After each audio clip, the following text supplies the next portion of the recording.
बंगाल में टीएमसी ने लगातार तीसरी बार जीत दर्ज करके बड़ा खेला किया है, लेकिन नंदीग्राम में खुद ममता बनर्जी के साथ खेला हो गया। सोचिए ये टीएमसी के लिए कितना बड़ा झटका है कि जिस ममता बनर्जी के चेहरे के सहारे टीएमसी बंगाल में चुनाव जीती, वही ममता बनर्जी खुद चुनाव हार गई। पूरा बंगाल 5 एम फैक्टर पर लड़ा गया, जिसमें से 1 एम फैक्टर खुद ममता थी। बाकी 4 एम फैक्टर क्या थे और उनकी इस चुनाव में कितनी अहम भूमिका थी, आपको यह भी जानना चाहिए। दरअसल ममता की जीत के पीछे की पूरी कहानी क्या है, अब अगले आधे घंटे में वो हम आपको बताने वाले हैं। आपको ये भी बताएंगे कि कैसे एक नारी सब पर भारी पड़ी और कैसे ममता बनर्जी ने बीजेपी को हराया।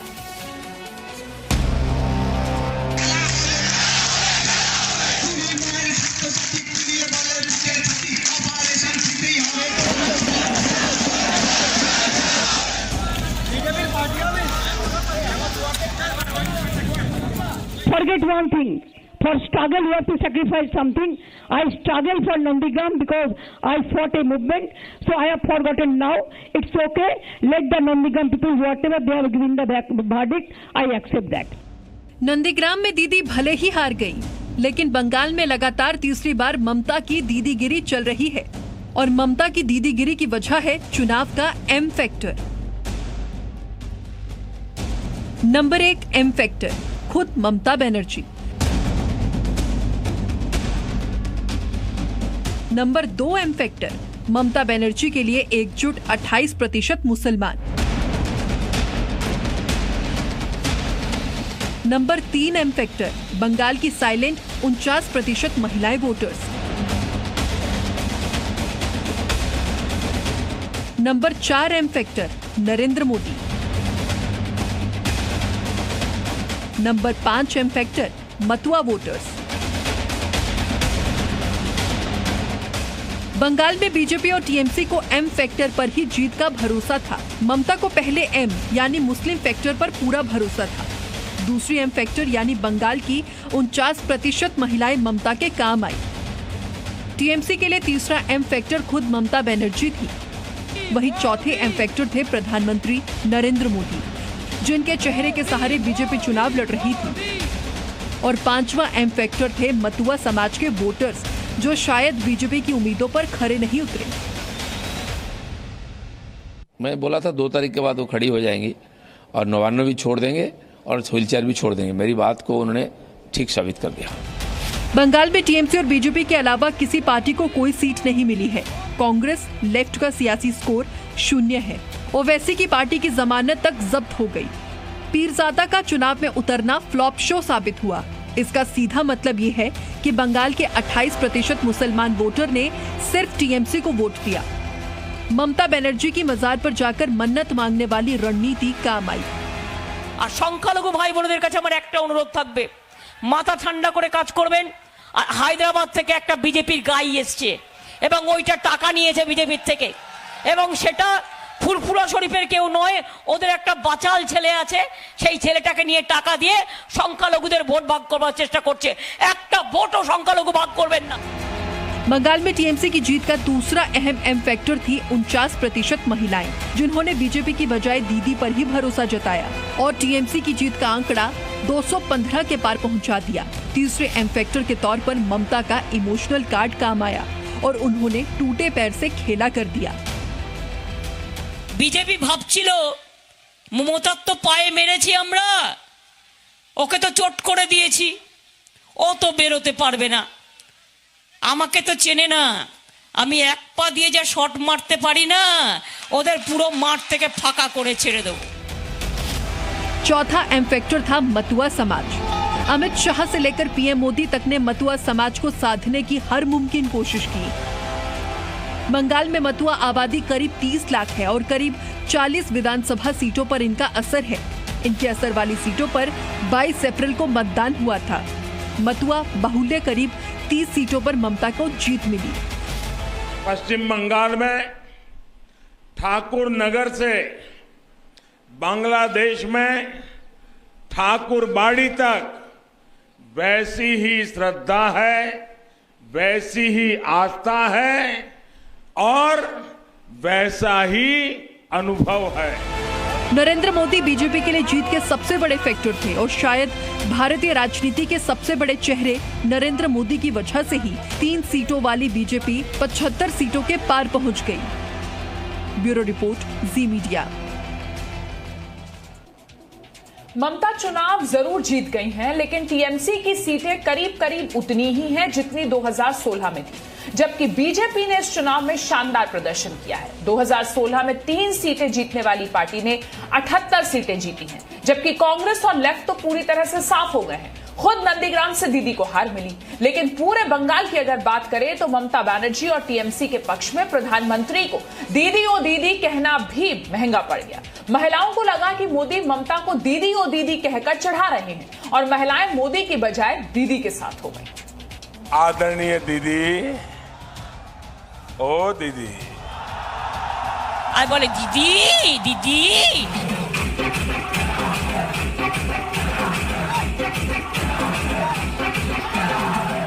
बंगाल ने आज वाह दीदी वाह कहकर बता दिया कि चुनाव में बीजेपी की हार का बड़ा कारण दीदी और दीदी भी बना। आज के चुनाव नतीजों ने साबित किया कि महिलाएं साइलेंट वोटर थी और ये साइलेंट वोटर दादा नहीं दीदी के साथ थी। जिस तरह ममता दीदी और दीदी के तंज से चिढ़ रही थी, उसी तरह शायद बंगाल की महिलाएं भी प्रधानमंत्री के इस तंज के खिलाफ थी। তার আগে আপনাদের আমি অনুরোধ করব, বিজয় মিছিল এখনই না করে, কোভিডে অনেক মানুষ আক্রান্ত, বাংলার মানুষ, বাংলার জয়, বাংলার জয়।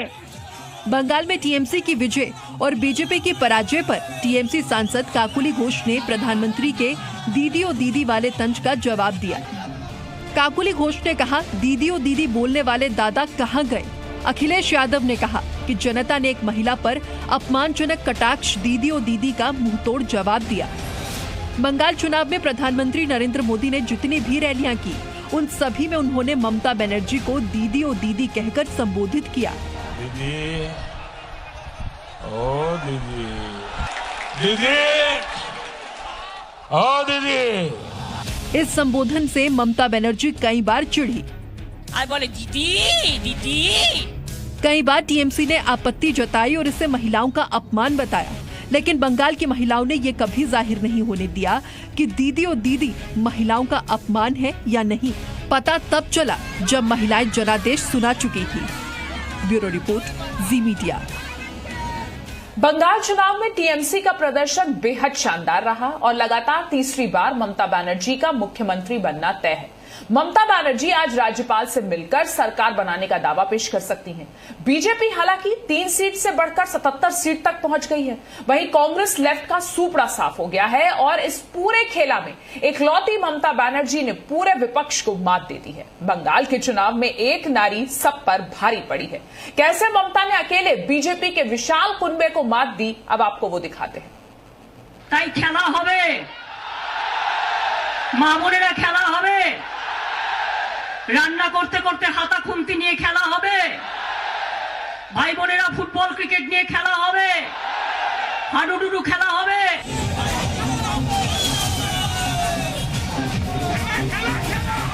और खेला हो गया।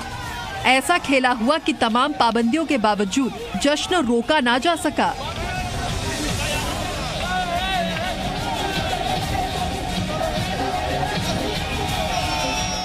बंगाल की एक बेटी ने सत्ता की सियासत में तीसरी बार फतेह का परचम लहरा दिया।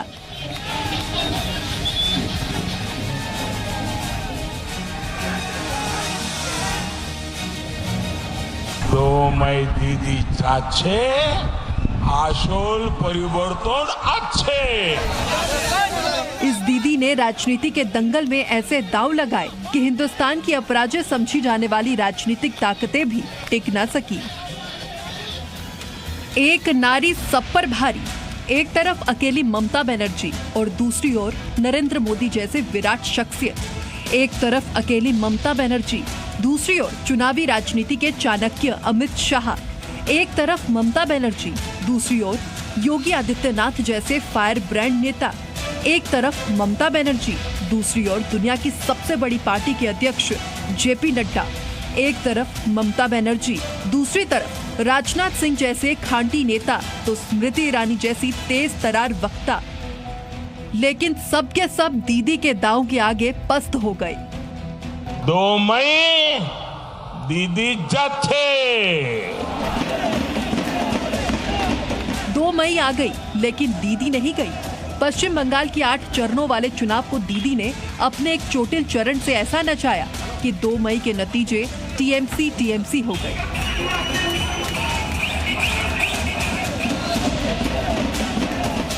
दरअसल बंगाल के चुनाव में दीदी ने 5 दांव का इस्तेमाल किया। ममता बनर्जी की बंगाल विजय गाथा में उन 5 वजहों का जिक्र किया जाए तो 5 दांव से जीती दीदी। एक थी चोट, दूसरा था गोत्र, तीसरा था मंत्र, चौथा था मुसलमान और 5वां था कोरोना। बैटल ऑफ बंगाल के सुपर ग्राउंड नंदीग्राम में जब ममता बनर्जी के पांव में चोट लगी तो ममता ने चुनावी रणनीति का सबसे बड़ा दांव चल दिया। पब्लिक बहुत थे, पब्लिक का बात नहीं है, 4-5 जानबूझ के किया। 4-5 और कहाँ का चोट लगा आपको? कहाँ का चोट लगा?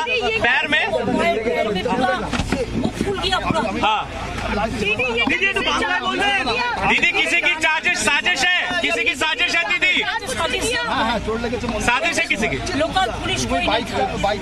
लोकल पुलिस में कोई नहीं था। एसपी भी नहीं था, लोकल पुलिस कोई नहीं था। हाँ पूरा दिन दीदी किसी ने जानबूझकर किया। शिकायत करेंगे चुनाव आयोग में दीदी। शिकायत करेंगे चुनाव आयोग में। जानबूझ के किया।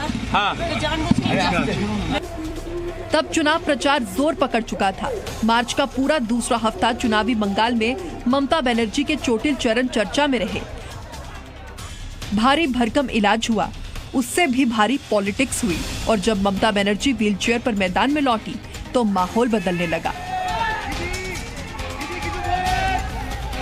বিজেপি ভাবছিল মমতার তো পায়ে মেরেছি আমরা, ওকে তো চোট করে দিয়েছি, ও তো বেরোতে পারবে না, আমাকে তো চেনে না, আমি এক পা দিয়ে যা শট মারতে পারি না ওদের পুরো মাঠ থেকে ফাঁকা করে ছেড়ে দেবো। अपने जख्मी पांव से चुनावी जंग लड़ रही ममता ने पैरों पर बंधी पट्टी का बखूबी इस्तेमाल किया। न रैलियों में कमी हुई, न कार्यक्रम कम हुए। ममता ने व्हीलचेयर का साथ नहीं छोड़ा और जनता ने ममता का साथ नहीं छोड़ा। ओम सर्वमंगला मंगल्ये शिवे सर्वार्थ साधिके शरण्ये त्र्यंबके गौरी नारायणी नमस्तुते सृष्टि स्थिति विनाशानं शक्तिभूते सनातनी गुणश्रयी गुणमयी नारायणी नमस्तुते शरणागत दीनार्थ परित्राण परायणे सर्वस्वार्थी हरे देवी नारायणी नमस्तुते। माननीय मुख्यमंत्री ममता बनर्जी का मंच पर कभी जय श्री राम का नारा सुनकर मंच पर ही नाराज होने वाली ममता ने बंगाल की चुनावी लड़ाई में हिंदुत्व की पिच पर गुगली फेंकी थी। नंदीग्राम के जिस हिंदू वोट के जरिए ममता को शिकस्त देने की तैयारी थी, उस पर ममता के मंत्रों ने ऐसा जादू किया कि बंगाल के वोटर्स ने ब्राह्मण की बेटी को खारिज करने का मूड शायद बदल दिया। वरना जिस नंदीग्राम में टीएमसी का मतलब शुवेंदु अधिकारी और शुवेंदु अधिकारी का मतलब चुनावी जीत हुआ करती थी, उस नंदीग्राम में ममता बनर्जी इतनी कड़ी टक्कर नहीं दे पाती। আমাকে জিজ্ঞেস করেছিলেন পুরোহিত মশাই, মা তোমার গোত্রটা কি? আমি বলে ফেলেছিলাম মামাটি মানুষ গোত্র। আজকেও তিনি যখন আমায় জিজ্ঞেস করলেন আমি বললাম দেখুন আমার তো একটা পার্সোনাল গোত্র আছে, সেটা সান্ডিল্য, কিন্তু আমি মনে করি আমার গোত্র মামাটি মানুষ গোত্র। 30 मार्च आते आते ममता ने नंदीग्राम की जमीन पर गोत्रोच्चार तक कर डाला, क्योंकि ममता को पता था कि यही वो जमीन है जहां बंगाल में टीएमसी की सत्ता की साख दबी हुई है। अगर ये जमीन नहीं बची तो तृणमूल की जड़ें खोदी जा सकती हैं और इसीलिए ममता ने पूरे बंगाल की सियासत का एपिसेंटर नंदीग्राम को बना रखा था। তার আগে আপনাদের আমি অনুরোধ করব বিজয় মিছিল এখনই না করে, কোভিডে অনেক মানুষ আক্রান্ত, বাংলার মানুষ, বাংলার জয়, বাংলার জয়। Forget one thing. For struggle you have to sacrifice something. I struggle for Nandigram because I fought a movement. So I have forgotten now. It's okay. Let the Nandigram people, whatever they have given the verdict, I accept that. ममता के बंगाल विजय को लेकर BJP के रणनीतिकारों में भी सीधा संदेश यही है कि ममता ने हिंदुत्व से लेकर चरण की चोट तक जो दांव चले वो शायद बीजेपी को भारी पड़ते गए। आपको लग रहा है चोट पर वोट पड़ा है, मतलब इमोशनल सिंपैथी वोट, चोट पर वोट पड़ा है मतलब? हाँ, हो सकता है चोट पर भी वोट पड़ा, लेकिन सिंपैथी भी हो सकती है। गोत्र पर भी पड़ा है, गोत्र पर भी, क्योंकि आपका 70% इंटैक्ट नहीं रहा जो आप दावा कर रहे थे, काउंटर पोलराइजेशन नहीं हुआ ना, वहां 30% इंटैक्ट रहा, लेकिन जिस पर आप बैंक कर रहे थे वो तो इंटैक्ट नहीं रहा। गोत्र पर भी, चोट पर भी और गोत्र पर भी वोट पड़ गया। हो सकता है ये भी, क्योंकि अब इसका थोड़ा सा समीक्षा करेंगे जी, इस पूरे चुनाव के परिणाम पर एक पूरी समीक्षा करेंगे। वैसे बीजेपी बंगाल में सत्ता की लड़ाई में भले चूक गई हो, लेकिन चुनावी जंग में बीजेपी ने बड़ा हाथ मारा है और अगले 5 साल तक ममता और बीजेपी दोनों के सामने चुनौतियां बनी रहेंगी। ब्यूरो रिपोर्ट, जी मीडिया।